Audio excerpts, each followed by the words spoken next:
buenas noches, bienvenidos a una edición más de Plano Judicial aquí por Mega TV. Tenemos mucho para comentar en el transcurso de esta noche. Por supuesto, los temas que se estuvieron tratando en la sesión plenaria de la Corte Suprema de Justicia, al igual que otros temas. Lucas Aracho, ¿cómo estás? Muy bien, Odelia, buenas noches. Un gusto iniciar una edición más de Plano Judicial, mitad de semana, sesión de la Corte Suprema de Justicia y otros temas que se desarrollaron, como por ejemplo este procedimiento fiscal policial que tiene que ver con un presunto esquema que habría estafado a un grupo de menonitas de la zona del Chaco. Todo eso, por supuesto, vamos a ir desarrollando en el transcurso del programa. Así es, Lucas, y de lo que tiene que ver con esta red de estafas, pero primeramente vamos a comentar lo que tiene que ver con los pagarés, porque hoy en la sesión de la Corte Suprema de Justicia se trató nuevamente este tema, Lucas, Sí. que hace algunas semanas ya venimos también comunicando la mafia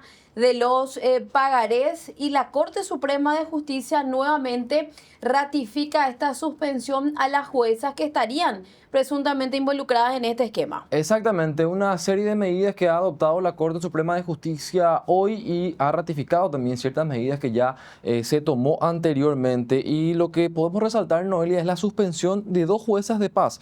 Primero, la jueza de paz Liliana González de Bristol, que es del Juzgado de Paz del Distrito de San Roque, por supuesto, de Capital, y también la suspensión de la jueza Carmen Analía Civils, ella es jueza de paz de la Encarnación, y también la decisión de iniciar también algunos sumarios y algunas auditorías, puntualmente una auditoría que va a afectar a los juzgados de Santísima Trinidad, turnos primero, segundo y tercero de La Recoleta y Villamorra, por supuesto todos estos de Capital. ¿Para qué? Para constatar la eventual irregularidad que pudiera existir en la tramitación de procesos, juicios ejecutivos, así como la identificación de quiénes serían los responsables, Noelia. Es un esquema que viene operando hace bastante tiempo, nuevamente después de que el abogado Jorge Rolón Luna ha realizado también o haya expuesto todo esto a través de su cuenta de X.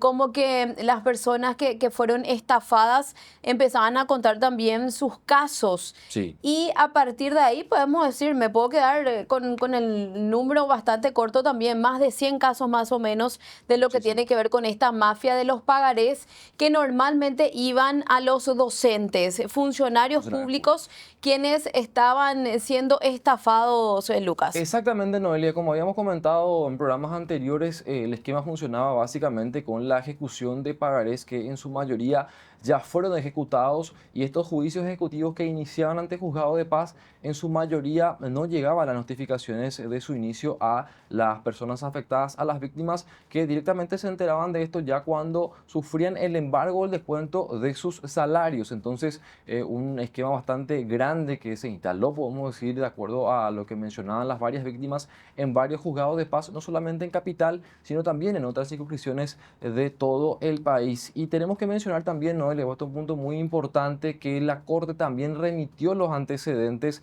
en dos casos puntuales, en el de la doctora Liliana González de Bristol y también en el de la jueza Analía Civils, remitir los antecedentes tanto al Ministerio Público como al Jurado de Enjuiciamiento de Magistrados de todos los jueces de paz o de todos los juzgados de paz que están siendo auditados, y de todos los funcionarios sumariados. Estas dos magistradas fueron directamente suspendidas en el ejercicio de sus cargos, un punto bastante relevante también que tomó como decisión entonces la máxima instancia judicial. Y de hecho que hay una carpeta ya abierta ante el Ministerio Público, que por cierto es una carpeta innominada.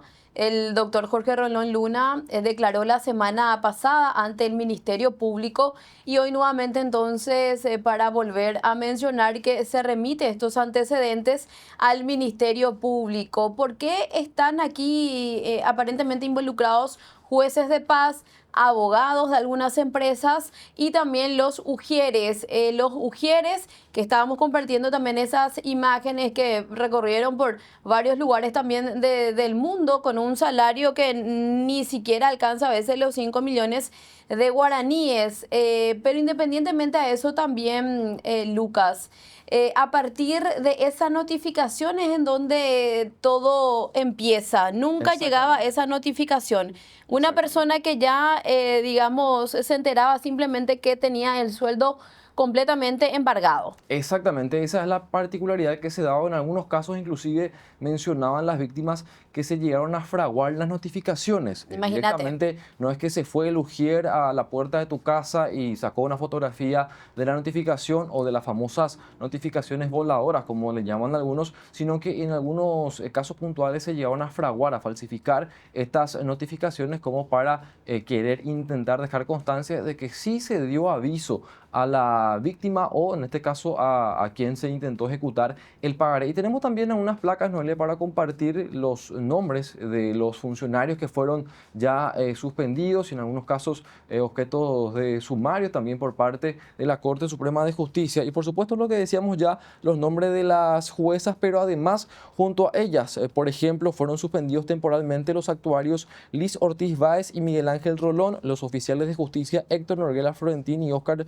Frutos Mesa. También sus antecedentes, reiteramos, fueron todos remitidos al Ministerio Público y se archivó, y esto lo comentamos también, el expediente respecto a Líder Venegas Cristaldo y Ever Cardoso Areco, teniendo en cuenta que ellos ya no forman parte del plantel del Poder Judicial. También se dispuso sumario respecto al abogado que es juez en realidad, Gustavo Villalba Báez, que es juez de paz del distrito de Catedral, el actuario judicial Gabriel Acosta López, los funcionarios Jorge René Montiel, Noelia Núñez, Oscar Trinidad y Osvaldo Insfrán Vera, y los oficiales de justicia Darío Cáceres Olázar y Javier Cristaldo Jiménez. De igual manera, se instruyó un sumario administrativo por supuestas irregularidades a la jueza de paz Natalia Garcete Aquino, que es del segundo turno del distrito de la Catedral de Capital, y la auditoría también que afecta a actuarios judiciales. Estos son Olivia Mosqueda Núñez y Pablo Irigoita, y este ujier notificador Alfredo Zamudio, y también un oficial de justicia de nombre Renato Sosa, que son funcionarios también que ya fueron suspendidos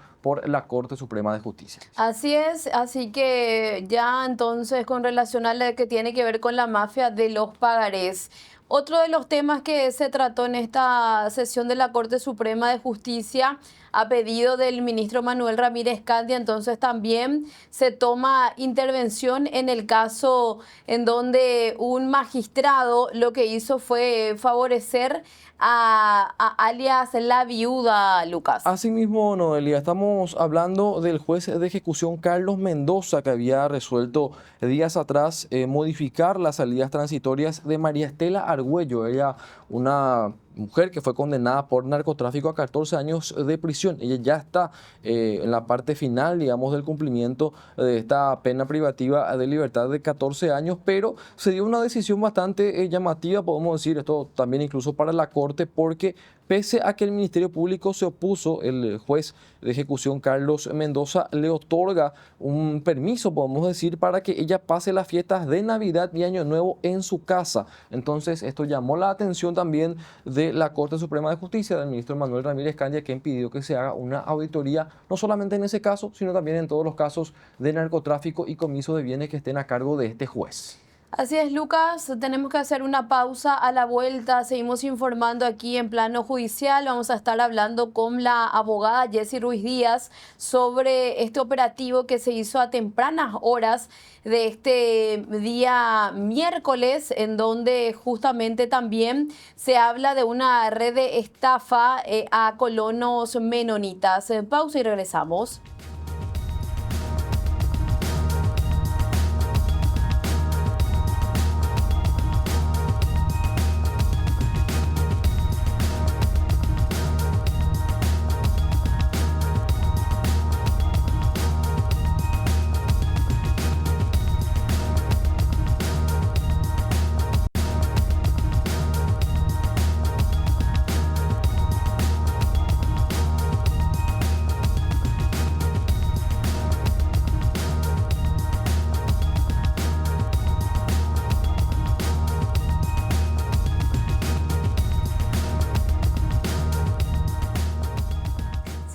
informando aquí en Plano Judicial por Mega TV y ya le quiero saludar a la abogada Jessie Ruiz Díaz para conversar con ella justamente con relación a lo que tiene que ver con esta red de estafadores a colonos menonitas, este operativo que se llevaba adelante a tempranas horas en San Pedro y también aquí en la zona de Central. Hay detenidos, incluso un funcionario del Congreso Nacional. ¿Qué tal, doctora? ¿Cómo estás? Gracias por acompañarnos aquí en Plano Judicial. No, muy buenas tardes a ustedes también, a Lucas, a vos, Noelia, gracias por el contacto. Doctora, tener un poco los detalles, que incluso se habla de una importante cantidad de dinero, un poco más de 1,5 millones de dólares en esta red de estafa a colonos menonitas. ¿Cómo se operaba, doctora? Bueno, nosotros, Noelia, tomamos conocimiento de estos hechos a mediados de este año, cuando hemos asumido la representación de unos colonos, quienes también nos pidieron intervenir en algunos procesos judiciales de su familia, y bueno, y ahí nos habían comentado de que ellos estaban en trámite de adquisición de unas tierras, pero que les llamaba mucho la atención que ya pasaron prácticamente 7 años y ellos nunca pudieron ingresar a esas tierras. Es así que nosotros verificamos esos datos que ellos nos habían suministrado y nos constituimos incluso con las víctimas al INDER, y ahí es donde nos encontramos con una realidad totalmente diferente a la que ellos tenían respecto a estas tierras. Así verificamos el expediente administrativo y notamos que sobre esas tierras que ellos habían solicitado había como 5 solicitudes superpuestas, e incluso había también tierras privadas que estaban superpuestas a esas coordenadas, a esos, digamos, esos lotes que ellos habían solicitado a través de estos abogados. Aquí este esquema podemos decir que estuvo operando hace bastante tiempo, porque ellos lograron despojar sumas de dinero exorbitantes durante estos 7 años, desde el 2017 que ellos fueron embaucados a ingresar, digamos, a ver y obtener, digamos, la gestión por parte de estos abogados, quienes mencionaban que ellos ya tenían prácticamente identificado algunas zonas del Chaco que podrían ser parte de un proceso de adjudicación de tierras. Entonces ahí fue que específicamente inició todo el trámite. Ellos primero se le había solicitado una suma de $400,000 aproximadamente para poder iniciar los trámites, poder irse con algunos peones supuestamente, iniciar algunas obras también en la zona. Toda esa situación que te estoy comentando, Noelia, no era cierta. Y bueno, estos engaños este engaño se prolongó en el tiempo desde el 2017 hasta el 2024, y a través del engaño que era embaucado a través de esta persona o de estas personas en realidad, ellos lograron despojar y obtener un rédito de prácticamente 1,5 millones de dólares.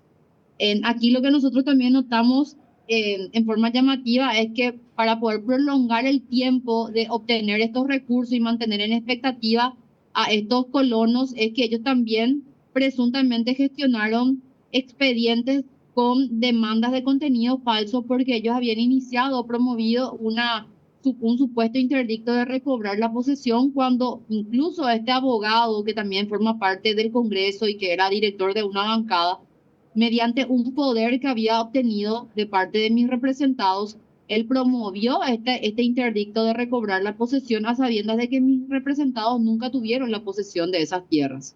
O sea, Ellos gestionaron, presentaron todas las documentaciones, iniciaron ante un juez incompetente, que es el juez de Villa Hayes, y lo que sí, en principio, no podemos determinar todavía la fecha si son resoluciones apócrifas o son verdaderas resoluciones que se obtuvieron ante un juez incompetente, donde este juez hizo lugar supuestamente al interdicto sin siquiera tener el juez los datos certeros de dónde se encontraban estos inmuebles o estos lotes.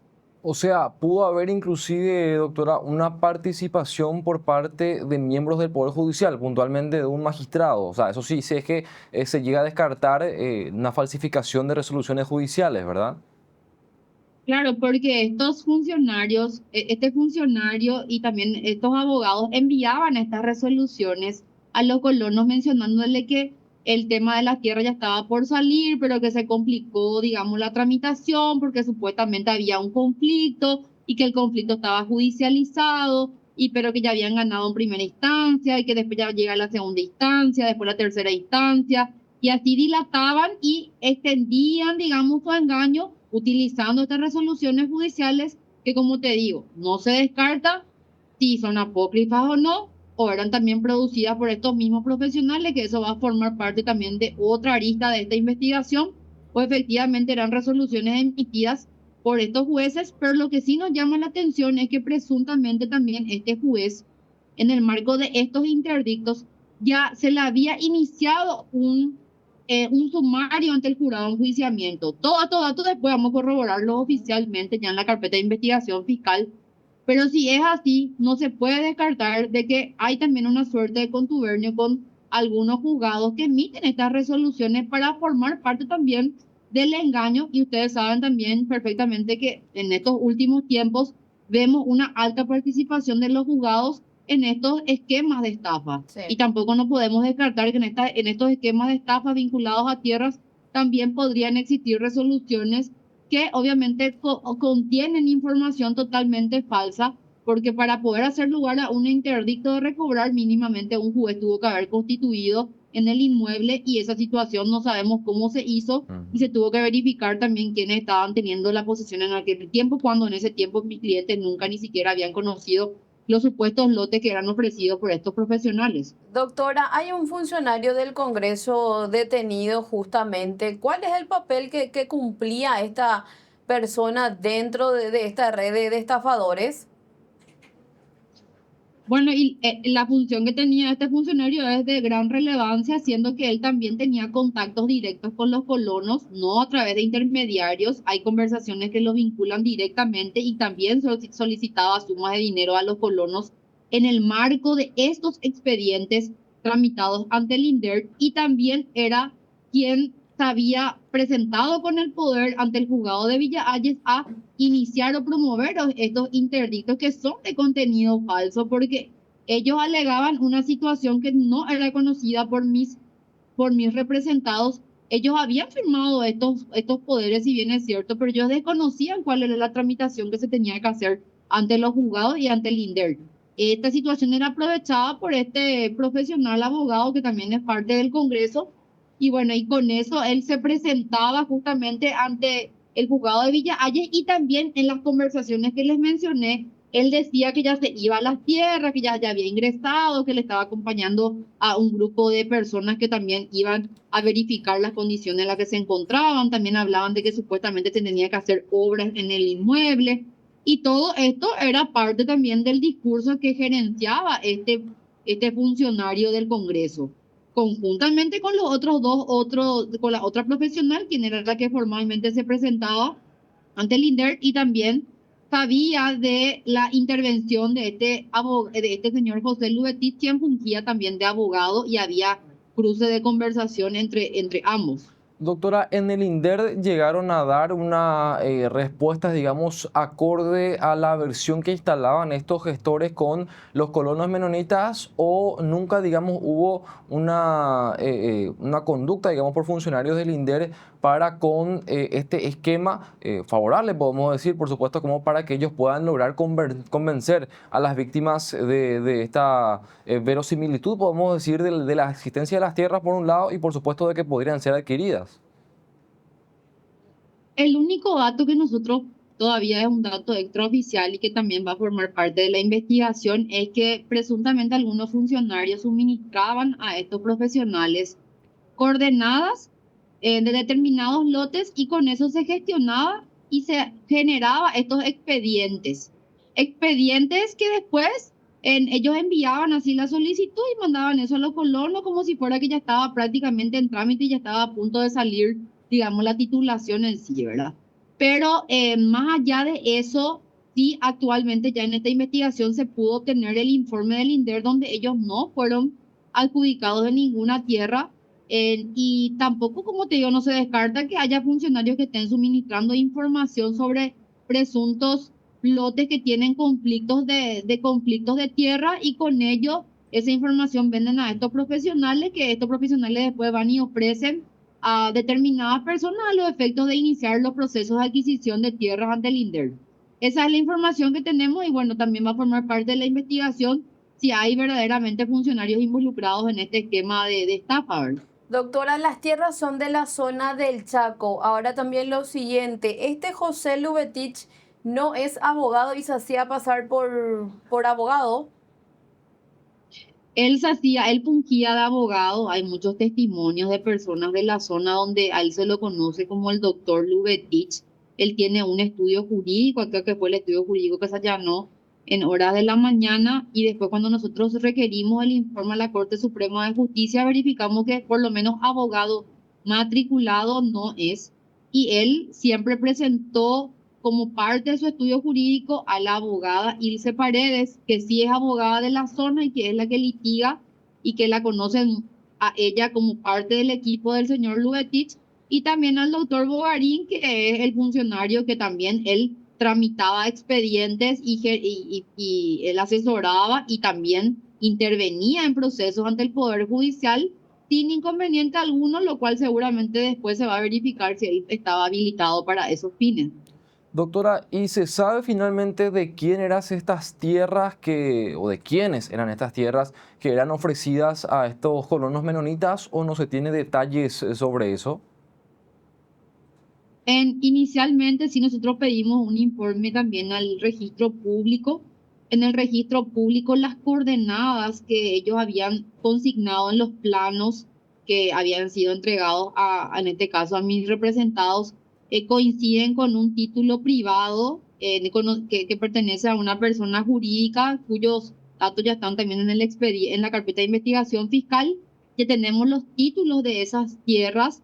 Pero también lo importante de manifestar que estos abogados, cuando presentaban la solicitud de tierras ante el INDER, ellos nunca identificaron qué lote, qué finca y qué padrón era el que estaban requiriendo. Ellos simplemente se limitaron a mencionar en las notas en que ellos requerían 4.000 hectáreas de la colonia Ñandembaé, del distrito de Mariscal Estigarribia, del departamento de Boquerón, sin siquiera identificar en qué lugar se encontraba, y a esas notas anexaban unos planos que tenían coordenadas, y esas coordenadas fueron verificadas por la misma institución del INDER, y esas coordenadas se superponían a 5 solicitudes que ya estaban ya con antelación también en el expediente y de los cuales estos abogados, en este caso la señora Ilse, el señor Bogarín, tenían conocimiento de que esas coordenadas estaban superpuestas a otras 5 solicitudes y de que también esas coordenadas estaban superpuestas a una tierra privada. ¿Y por qué te digo que sabían, Lucas? Porque ellos siempre venían requiriendo copias de ese expediente y esa abogada retiraba las copias y por ende sabía perfectamente las tramitaciones que se estaban dando en ese expediente administrativo y pese a ello, ellos seguían engañando a estos colonos. Gracias, doctora, por conversar con nosotros aquí en Plano Judicial. Muchas gracias a ustedes. La abogada Jessie Ruiz Díaz entonces también estuvo acompañando muy de cerca en lo que tiene que ver con este operativo y bueno, por supuesto también nosotros vamos a estar siguiendo a partir de ahora qué es lo que se viene. Se habla también de imputaciones, podría ser estafa, asociación criminal también, Lucas. Exactamente, no le habrá que ver también qué se hizo con el dinero, porque si es que se llegó a intentar meter al sistema financiero, bien podría hablarse también de una suerte de lavado de dinero, pero por supuesto eso ya va a quedar también a cargo de los investigadores, del Ministerio Público, más puntualmente los fiscales que están interviniendo, pero a priori el perjuicio patrimonial sería muy, pero muy grande, Noelia. Así es, $1.600.000 es en principio entonces la estafa a estos colonos menonitas. Con esto nosotros nos despedimos, nos encontramos nuevamente mañana aquí por Mega TV. Buenas noches, Lucas. Buenas noches, Noelia, será hasta mañana.